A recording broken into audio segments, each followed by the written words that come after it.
The 1929 Arab riots in Palestine, also known as the 1929 Massacres, or the Buraq Uprising, refers to a series of demonstrations and riots in late August 1929 when a long-running dispute between Muslims and Jews over access to the Western Wall in Jerusalem escalated into violence. The riots took the form, in the most part, of attacks by Arabs on Jews accompanied by destruction of Jewish property. During the week of riots from 23 to the 29th of August, 133 Jews were killed by Arabs and 339 others were injured, while 110 Arabs were killed and 232 were injured, the vast majority by the British police while trying to suppress the riots. During the riots, 17 Jewish communities were evacuated. The Shaw Commission found that the fundamental cause of the violence, without which in our opinion disturbances either would not have occurred or would not have been little more than a local riot, is the Arab feeling of animosity and hostility towards the Jews consequent upon the disappointment of the political and national aspirations and fear for their economic future. Quote, it also attributed the cause as being Arab fears of Jewish immigrants, not only as a menace to the livelihood but as a possible overlord of the future. Avraham Seller described the riots as unprecedented in the history of the Arab-Jewish conflict in Palestine, in duration, geographical scope and direct damage to life and property. The Western Wall tensions. The Western Wall is the holiest of Jewish sites, sacred because it is a remnant of the ancient wall that once enclosed the Jewish Second Temple. The Jews, through the practice of centuries, had established a right of access to the Wailing Wall for the purposes of the devotions. As part of the Temple Mount, the Western Wall was under the control of the Muslim Religious Trust, the WAQF. Muslims consider the wall to be part of the Al-Aqsa Mosque, the third holiest site in Islam, and according to Islamic tradition the place where Muhammad tied his horse, Buraq, before his night journey to heaven. There had been a few serious incidents resulting from these differences. As a result of an incident which occurred in September 1925, a ruling was made which forbade the Jews to bring seats and benches to the wall even though these were intended for worshippers who were aged and infirm. The Muslims linked any adaptations to the site with the Zionist project, and feared that they would be the first step in turning the site into a synagogue and taking it over. Several months earlier, Zionist leader Menahem Ushkin gave a speech demanding a Jewish state without compromises and without concessions,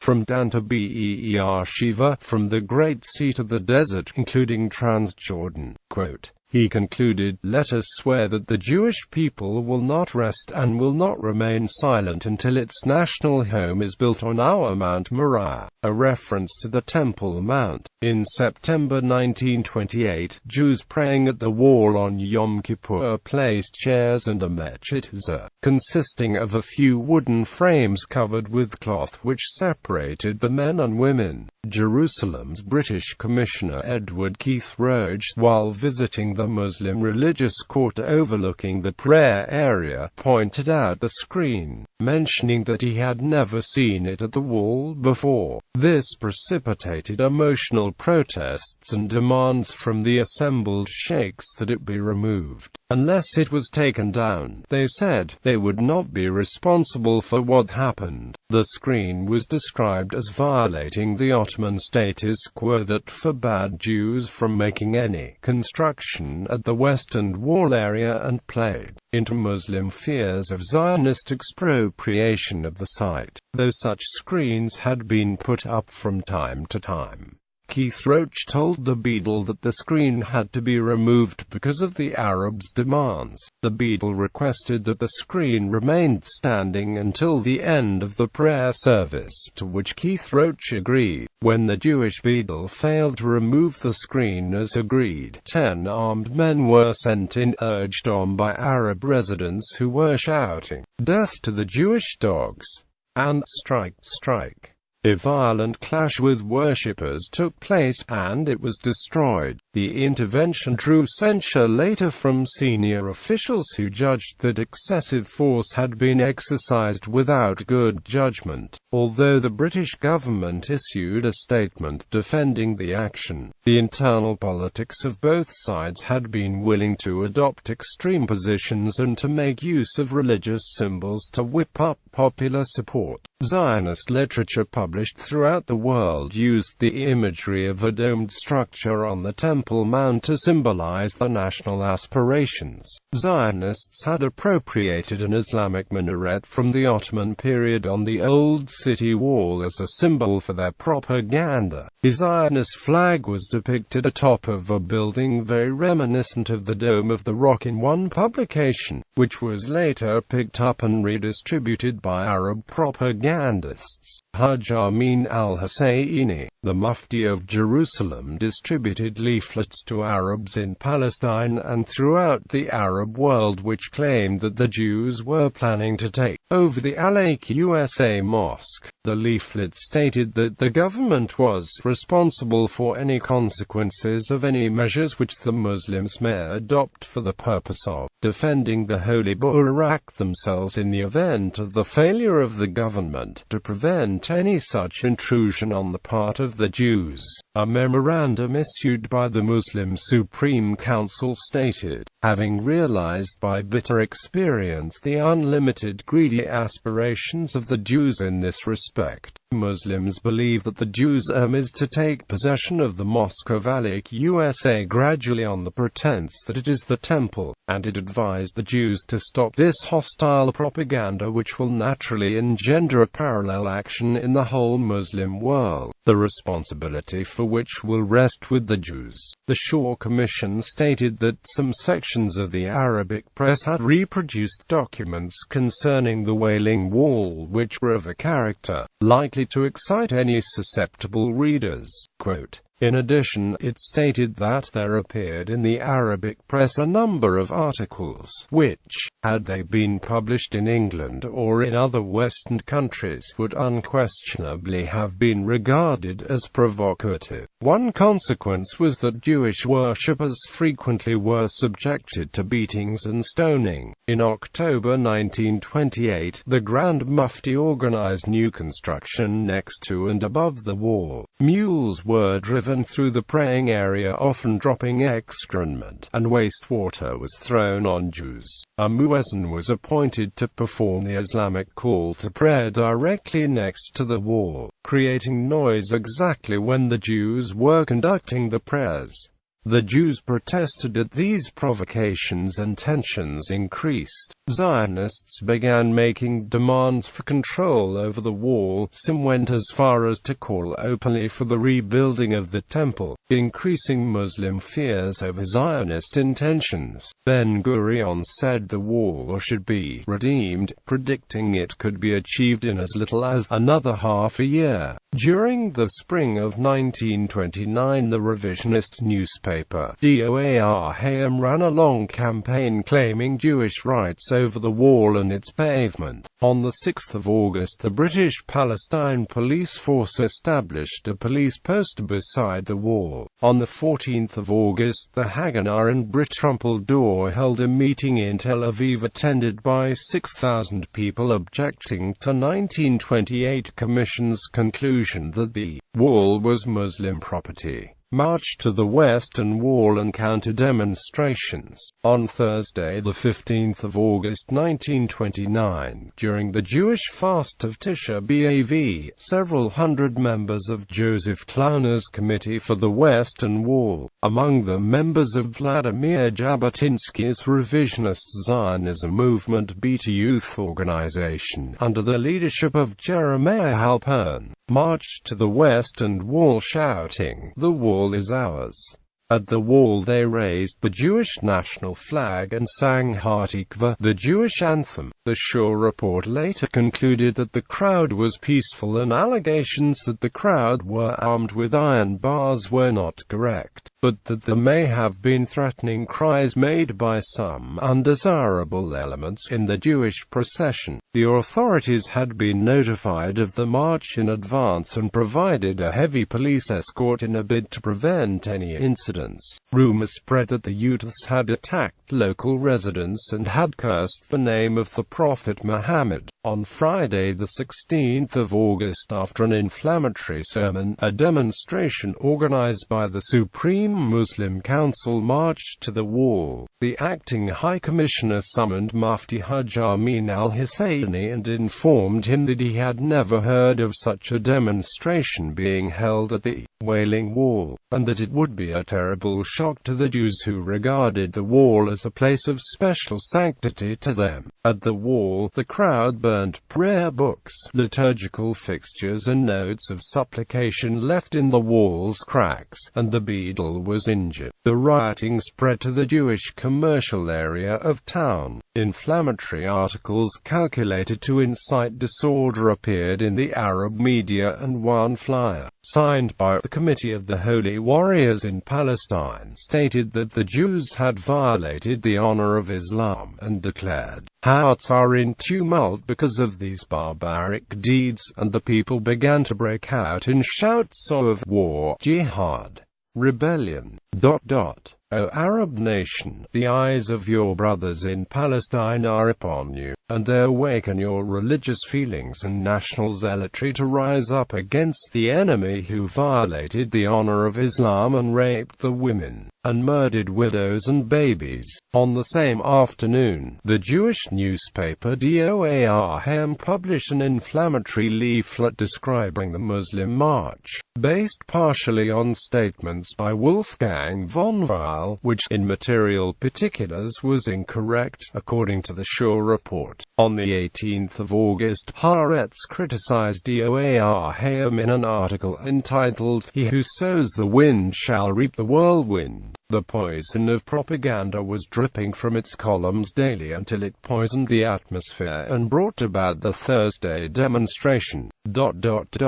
And this served as a pretext to the wild demonstration of the Arabs. Escalation. The next day, an incident which in its origin was of a personal nature was sparked when a young Sephardic Jew named Abraham Mizrachi was fatally stabbed by an Arab at the Maccabee grounds near Mea Shearim, in the Bukharan quarter, following a quarrel which began when he tried to retrieve his lost football from an Arab field. A Jewish crowd attacked and severely wounded the policeman who arrived to arrest the Arab responsible, and then attacked neighboring Arab houses and wounded their occupants. Mizrachi died on the 20th of August, and his funeral became the occasion for a serious anti-Arab demonstration. It was suppressed by the same force that had been employed in the initial incident. A late-night meeting initiated the following day by the Jewish leadership, at which acting High Commissioner Harry Luke, Jamal al-Husseini, and Yitzhak ben Zvi were present, failed to produce a call for an end to the violence. Over the following 4 days period, the Jerusalem police reported 12 separate attacks by Jews on Arabs and 7 attacks by Arabs on Jews.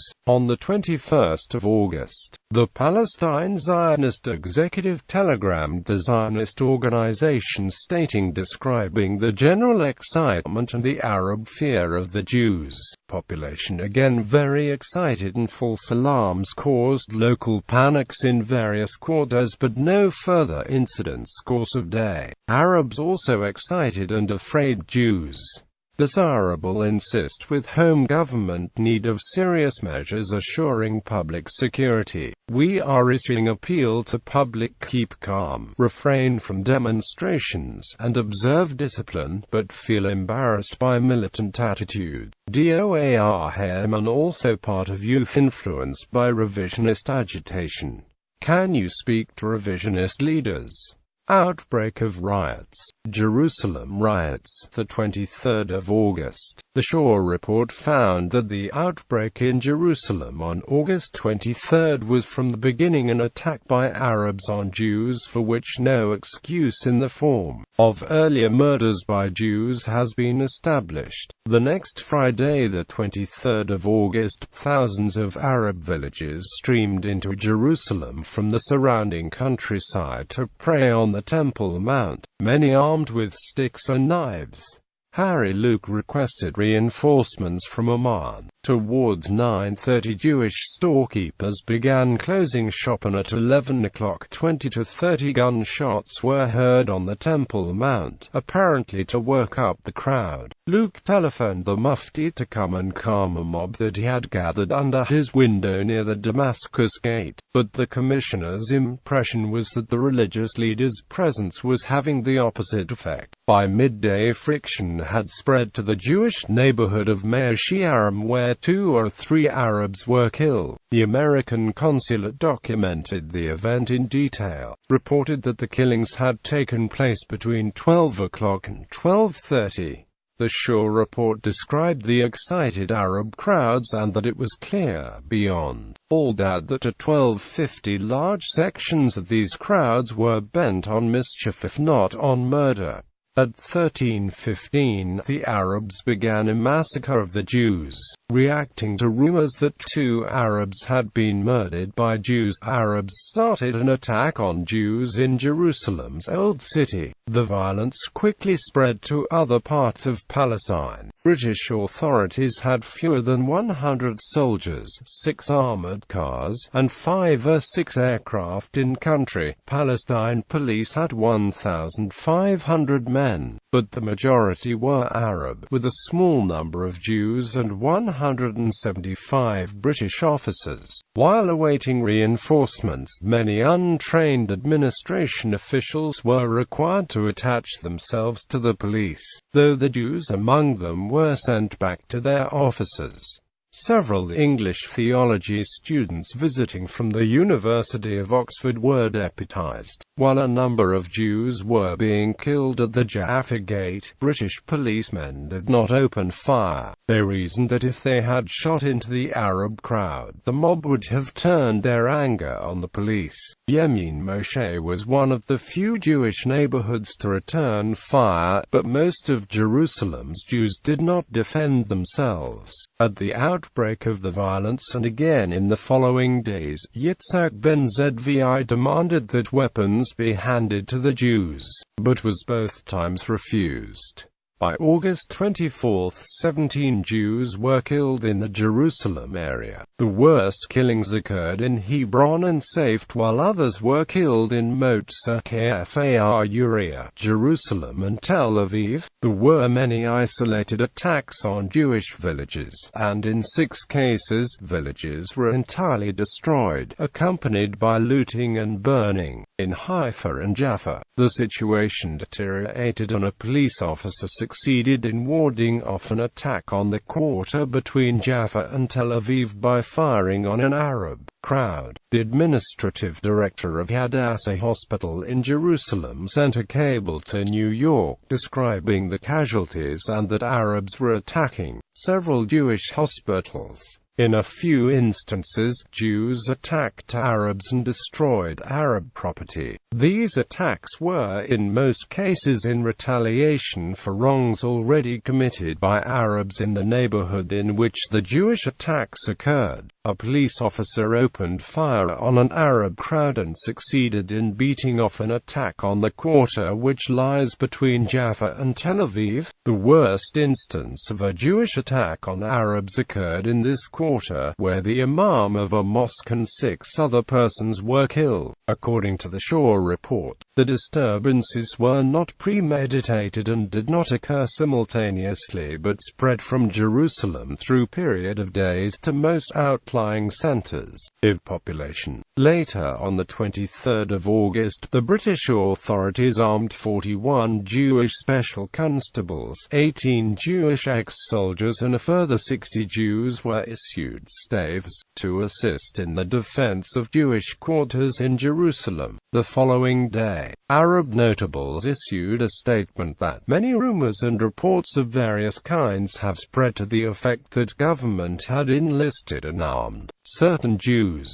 that they had enrolled Jewish ex-soldiers who had served in the Great War, and the government forces were firing at Arabs exclusively. The Mufti of Jerusalem stated that there was a large crowd of excited Arabs in the Haram area who were also demanding arms, and that the excited crowd in the Haram area took the view that the retention of Jews as special constables carrying arms was a breach of faith by the government. The government initially denied the rumors, but by the 27th of August they were forced to disband and disarm the special constables. Hebron Massacre, the 24th of August. On the 20th of August, Haganah leaders proposed to provide defense for 600 Jews of the old Yeshiva in Hebron, or to help them evacuate. However, the leaders of the Hebron community declined these offers, insisting that they trusted the Ayin to protect them. On the 24th of August 1929 in Hebron, Arab mobs attacked the Jewish quarter, killing and raping men, women and children and looting Jewish property. They killed 65 to 68 Jews and wounded 58, with some of the victims being tortured or mutilated. Sir John Chancellor, the British High Commissioner, visited Hebron and later wrote to his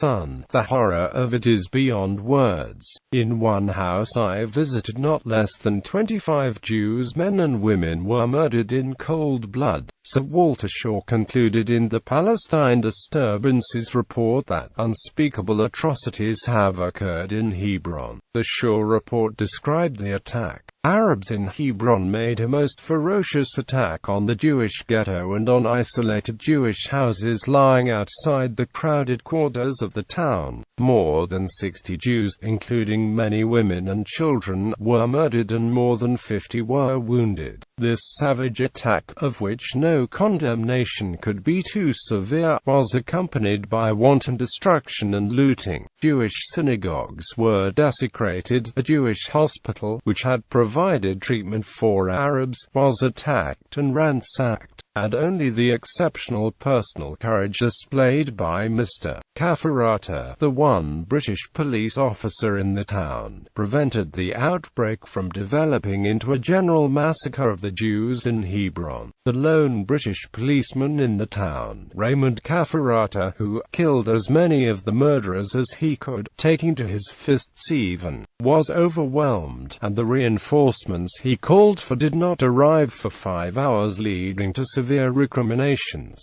Hundreds of Jews were saved by the more benevolent Arab neighbors, who offered them sanctuary from the mob by hiding them in their own houses, while others survived by taking refuge in the British police station at Beit Ramon on the outskirts of the city. When the massacre ended, the surviving Jews were evacuated by the British. This massacre had a deep and lasting effect on the old and newer Jewish communities in Palestine. Hebron Yeshiva Massacre. The Hebron Yeshiva, a branch of the famed Slobodka Yeshiva, was also attacked during the riots. On Friday the 23rd of August, an Arab crowd gathered outside it and threw stones through the windows.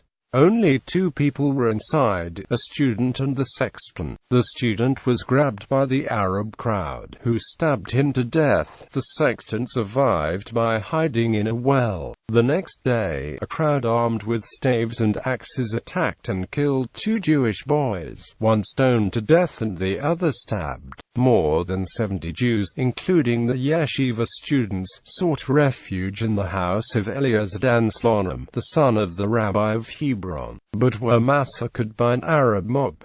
Survivors and reporters recounted the carnage that occurred at the Slonim residence. Moses Harbater, an 18-year-old, was stabbed and 2 of his fingers were severed. He described at the later trial of some Arab rioters how a fellow student had been mutilated and killed. 42 teachers and students were murdered at the yeshiva. Hadassah Hospital attacked. The Hadassah Medical Organization operated an infirmary in Hebron. The Beit Hadassah Hadassah Clinic had 3 floors with the infirmary, the pharmacy and the synagogue on the top floor. The rioters destroyed the pharmacy and torched the synagogue and destroyed the Torah scrolls inside. Desecration of the Nebi Akasha Mosque. The 26th of August. On the 26th of August, the Nebi Akasha Mosque in Jerusalem was attacked by a group of Jews. According to the Shaw report, the mosque was a sacred shrine of great antiquity held in much veneration by the Muslims. The mosque was badly damaged and the tombs of the prophets which it contained were desecrated.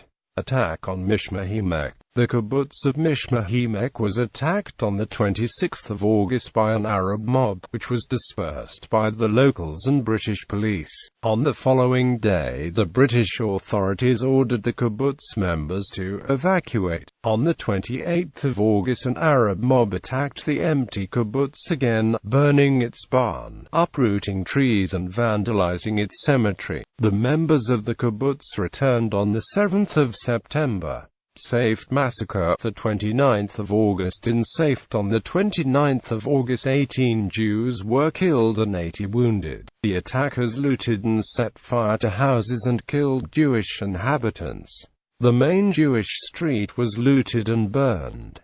The Shaw report stated, at about 5:15 p.m. on the 29th of August, Arab mobs attacked the Jewish ghetto in Safed, in the course of which some 45 Jews were killed or wounded. Several Jewish houses and shops were set on fire, and there was a repetition of the wanton destruction which had been so prominent a feature of the attack at Hebron. An eyewitness describing the pogrom that took place in Safed, perpetrated by Arabs from Safed and local villages, armed with weapons and kerosene tins. He observed mutilated and burned bodies of victims and the burnt body of a woman tied to a window. Several people were brutally killed. A schoolteacher, wife, a mother and a lawyer were cut to pieces with knives, and the attackers entered an orphanage and smashed children's heads and cut off the hands. Another victim was stabbed repeatedly and trampled to death. The Safed massacre marked the end of the disturbances. Breakdown of the attack on the Yishuv. A list of all the Jewish communities attacked during the riots. Casualties. During the week of riots from 23 to the 29th of August, 133 Jews and 116 Arabs were killed and 198 Jews and 232 Arabs were injured. More than 60 Jews were killed at Hebron, and the British police had to open fire to prevent outrages in Nablus and Jaffa. A police officer succeeded in warding off an attack on the quarter between Jaffa and Tel Aviv by firing on an Arab crowd. Arabs attacked the Jewish quarter in Safad, killing or wounding 45 persons. Many of the 116 reported Arab deaths were as a result of police and military activities. According to the Shaw report, during the week of riots from 23 to the 29th of August, 116 Arabs and 133 Jews were killed and 232 Arabs and 198 Jews were injured and treated in hospital. The Jewish casualty figures were provided by the Jewish authorities. The Arab casualty figures represented only those actually admitted to hospital and did not include a considerable number of unrecorded casualties from rifle fire that occurred amongst Arabs. The Shaw report found that many of the Arab casualties and possibly some of the Jewish casualties were caused by rifle fire by the police or military forces. Arab notables accused the government forces of firing at Arabs exclusively.